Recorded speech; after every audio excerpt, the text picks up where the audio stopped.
ഇന്ന് ധാരാളം പുതിയ മെമ്പേഴ്സ് ഉണ്ട് അല്ലേ? പുതിയ ആളുകൾ ആരൊക്കെയാണ്? ഒന്നും കൂടെ ഒന്ന് കൈ ഉയർത്താമോ? നേരത്തെ കണ്ടു, എന്നാലും ഒന്നുകൂടെ കാണാനാ. ഓക്കെ, എല്ലാവർക്കും നമ്മുടെ RCM ഫാമിലിയിലേക്ക് അല്ലെ, എന്താ പറയുക, സന്തോഷം നൽകുന്ന RCM ഫാമിലിയിലേക്ക് ഞാൻ സ്വാഗതം ചെയ്യുകയാണ്. പുതിയ ആളുകൾക്ക് പക്ഷേ ഈ RCM ഫാമിലി എന്താണെന്ന് അറിയണ്ടാവില്ല. എന്തോ RCM ബിസിനസ് എന്നൊക്കെ ആയിരിക്കും പറഞ്ഞിട്ടുണ്ടാവുക അല്ലേ? പക്ഷെ എൻ്റെ ഈ ഒരു 18 വർഷത്തെ അല്ലെങ്കിൽ 19 വർഷത്തെ എക്സ്പീരിയൻസ് കൊണ്ട് എനിക്ക് ഒരിക്കലും ഇതൊരു ബിസിനസ് ആയിട്ട് തോന്നിയിട്ടില്ല എന്നുള്ളതാണ്. എന്നെ സംബന്ധിച്ച് ഇതൊരു RCM കുടുംബമാണ്, വലിയ കുടുംബം. ഒരേ ചിന്തയോടെ, ഒരേ കർമ്മത്തോടെ, ഒരേ മനസ്സോടെ പ്രവർത്തിക്കുന്ന നല്ല ഒരു ജനങ്ങളുടെ കൂട്ടായ്മ എന്ന് വേണമെങ്കിൽ നമുക്കതിനെ പറയാം. നല്ലത് മാത്രം ചെയ്യുന്ന സമൂഹത്തിന്, ശരിക്കും പറഞ്ഞാൽ നമ്മൾ ചെയ്യുന്നതൊക്കെ ഇന്ന് പറഞ്ഞ ഒരർത്ഥത്തിൽ അല്ലെങ്കിൽ മറ്റൊരർത്ഥത്തിൽ സേവനം തന്നെയാണ്. അങ്ങനെ സേവനം ചെയ്യുന്ന ഒരു കൂട്ടായ്മയാണ് നിങ്ങൾ പറയുന്ന RCM ബിസിനസ്.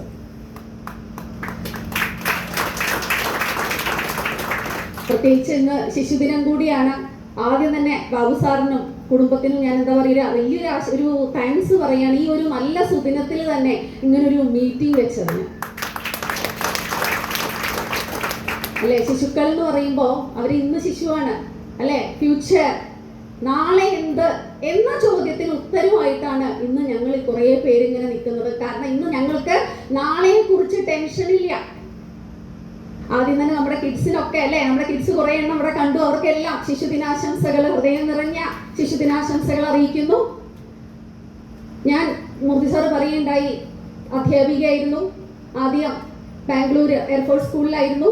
അത് കഴിഞ്ഞ് RCM കുറച്ചൊക്കെ ഒന്ന് പച്ച പിടിക്കാനായിട്ട് തുടങ്ങിയപ്പോൾ, പച്ച പിടിച്ചു എന്ന് സാറ് പറഞ്ഞിട്ട് വിശ്വസിച്ചിട്ട് ഞാൻ എൻ്റെ എയർഫോഴ്സ് ജീവിതമൊക്കെ, എയർഫോഴ്സിലെ ജോലിയൊക്കെ വേണ്ടാന്ന് വെച്ചിട്ട് ഞാനും റിസൈൻ ചെയ്ത് നാട്ടിൽ വന്നപ്പോഴാണ് അത്രയൊന്നും പച്ചയൊന്നും പിടിച്ചിട്ടില്ല എന്നുള്ളത്. അങ്ങനെ ഇവിടെ ഇടപ്പള്ളി അമൃത വിദ്യാലയത്തിൽ 2 വർഷം അധ്യാപികയായിട്ടുണ്ടായിരുന്നു. അത് കഴിഞ്ഞ് ആണ് തൃശ്ശൂർ ഭാരതീയ വിദ്യാഭവനിലെ അധ്യാപികയായിട്ട് തുടർന്നുകൊണ്ടിരുന്നത്. അതും ഈ കഴിഞ്ഞ 2 വർഷമായിട്ട് ഞാൻ റിസൈൻ ചെയ്ത് ഇന്ന് കംപ്ലീറ്റ് RCM ബിസിനസ്സിന് വേണ്ടി, എൻ്റെ RCM ഫാമിലിക്ക് വേണ്ടി മാത്രമായിട്ട് നിലകൊള്ളുകയാണ്.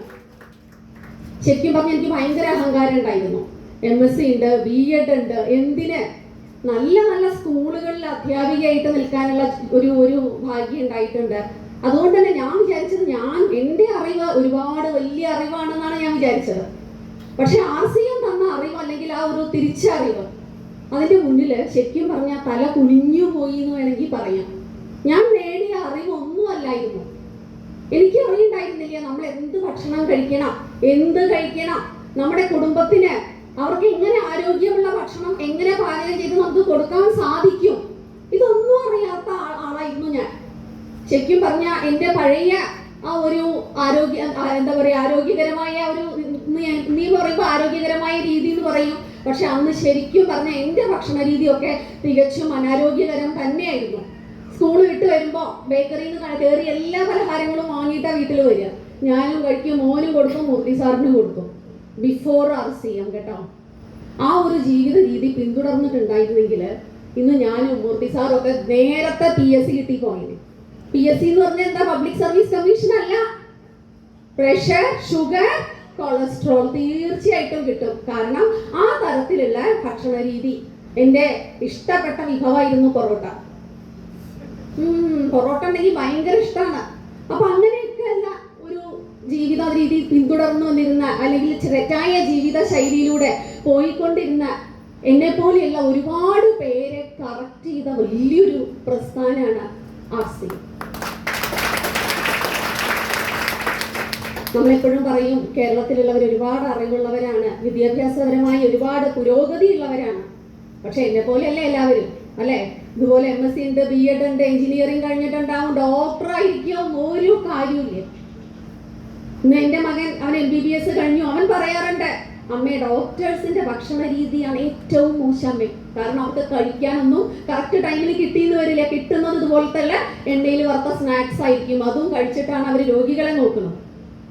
അപ്പൊ ഇതുപോലെയാണ് ആളുകൾക്ക് അറിവുണ്ടെങ്കിലും തിരിച്ചറിവ് ആയിട്ടില്ല. ആ ഒരു തിരിച്ചറിവ് ഇന്ന് കൊടുക്കാൻ ഏറെ പര്യാപ്തം, അല്ലെങ്കിൽ ഏറെ പെർഫെക്ഷൻ എന്ന് നമുക്ക് പറയാം, പെർഫെക്റ്റ് ആയിട്ട് TCG നമ്മുടെ മുമ്പിൽ ഒരുക്കിയിരിക്കുന്ന വലിയൊരു പ്രസ്ഥാനമാണ് RCM. ഇന്ന് നിങ്ങൾക്ക് ഇവിടെ റൈറ്റ് സൈഡിൽ കാണാം കുറേ ട്രോഫികൾ അല്ലേ. നേരത്തെ പറയുണ്ടായി കഴിഞ്ഞ 3 മാസത്തെ അച്ചീവ്മെന്റ്, അതിന്റെ റിസൾട്ടാണ് ഈ ട്രോഫികൾ നമ്മൾ കൊടുത്ത് ആദരിക്കുന്നു എന്നൊക്കെ പറയുന്നുണ്ട്. പക്ഷേ ഞാൻ പറയുന്നു, ഈ ട്രോഫികളൊക്കെ കൊടുക്കുന്നത് എന്തിനാണെന്നറിയോ? അല്ലെ, അവർ ശരിക്കും കൊടുത്തിരിക്കുന്നത് സമൂഹത്തിന് നല്ല സർവീസ്, നല്ലൊരു സേവനം. നമ്മുടെ RCMന്റെ ഒരു പ്രോഡക്റ്റ്, അത് ഉപ്പാവട്ടെ, മുളക് പൊടിയാവട്ടെ, മഞ്ഞളാവട്ടെ, കൊടുത്തിട്ടുണ്ടെങ്കിൽ you did a service to the society. കാരണം ആളുകൾക്കൊന്നും അറിയില്ല ഏതാണ് ശരി ഏതാണ് തെറ്റ്. പണ്ട് ഞാൻ